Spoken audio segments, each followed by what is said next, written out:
Hey everybody, it's Steve with Real Progressives, and I am stuck in a virtual parking lot.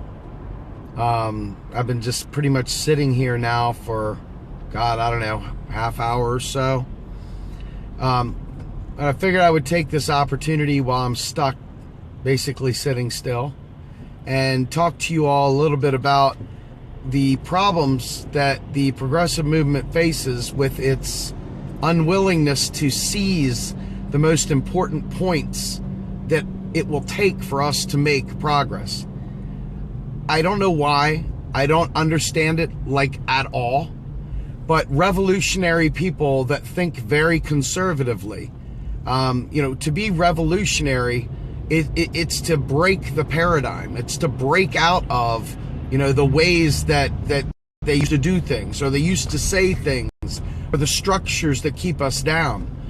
And yet many within our movement peddle those very structures that keep us stuck.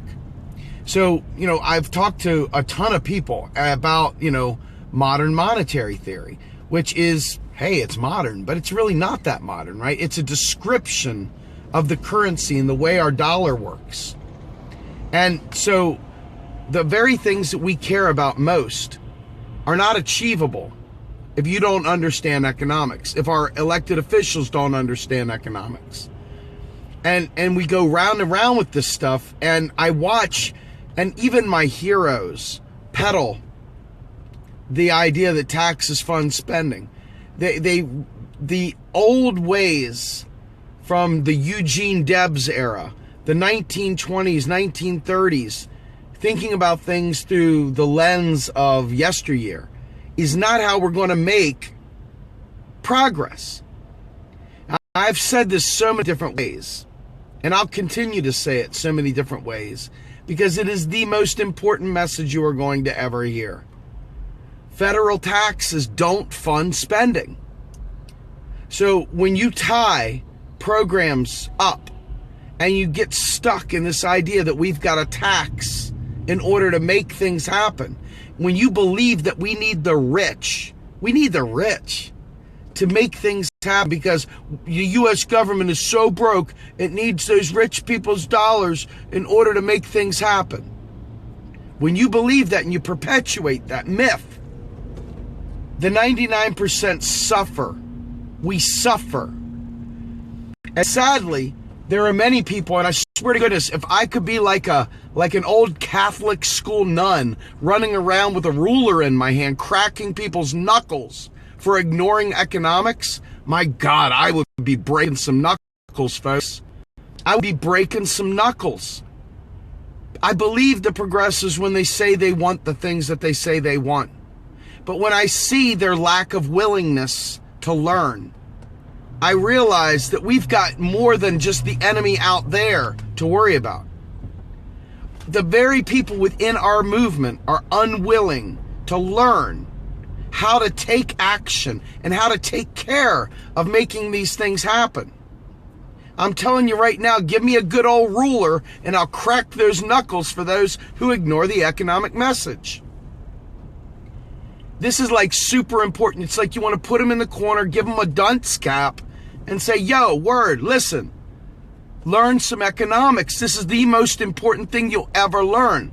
Stop listening to Anonymous that sits there and comes up with this bullshit about Rothschilds. Stop listening to all the people that can't tell you basic economics, but yet they can tell you all about the Rothschilds and stuff like that. Stop listening to people that don't have real answers to the real questions.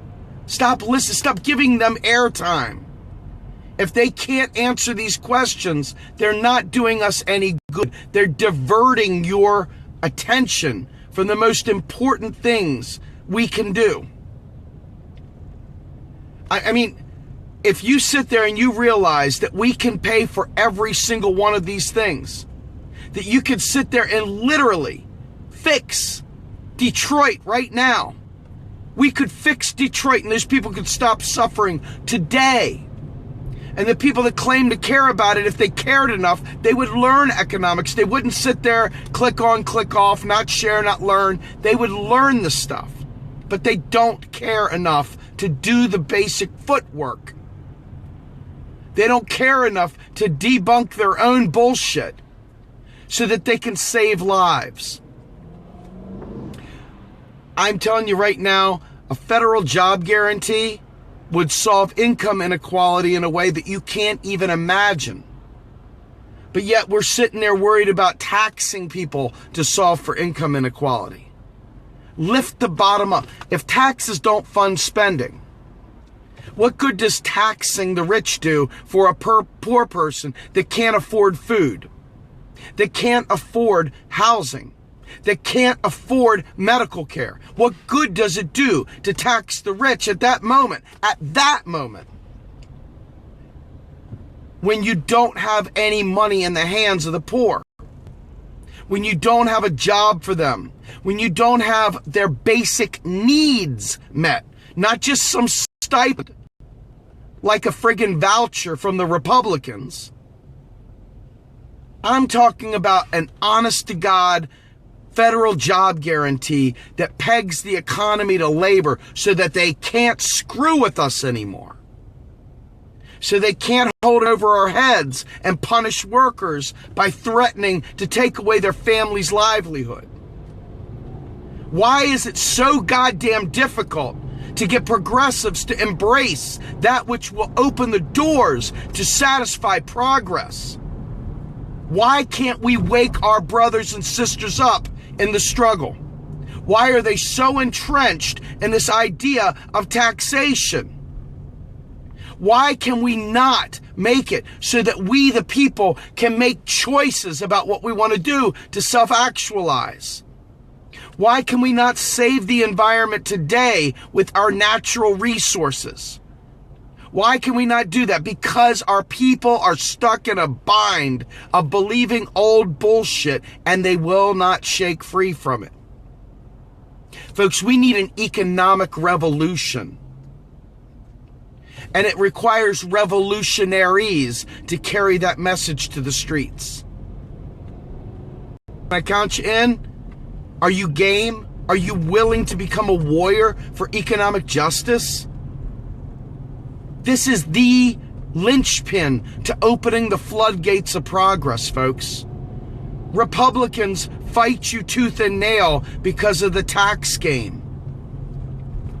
Your Republican mother, your Republican aunt and uncle, your Republican sister, your brother, whatever, they fight you because of the tax game.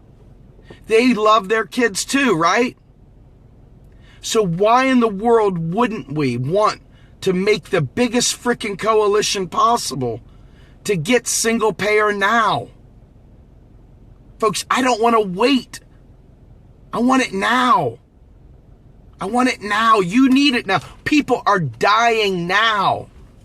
Not in 8 years, not in 12 years, not in 20 years. Now. And it's one of those things where you think, at some point in time, the money starts somewhere, right? Well, the US dollar starts with the federal government. Not a conspiracy theory, the freaking government. It's spent into existence by our Congress. Not some rich person. They don't wait for your tax dollars, crumpled up old dollar bills to pay your Social Security. We have got to find a way to break through to our fellow brothers and sisters of the struggle. And we've got to wake them up. It's up to us. It literally is in our hands. Do I have a plan to help get this movement into action? I'm on board. Folks, I do have a plan. It's something that's coalescing. I'm working with the people that actually know this stuff. I'm trying to put together a march on April 15th in Washington, D.C. on tax day. So my goal is to start with that. Folks, I have a trouble getting most of our progressive brothers and sisters to care enough about economics to wake up. So it's up to us. Anyway, traffic is moving. I'm going to be a safe driver. I'm going to let you guys go. Have a great day, everybody.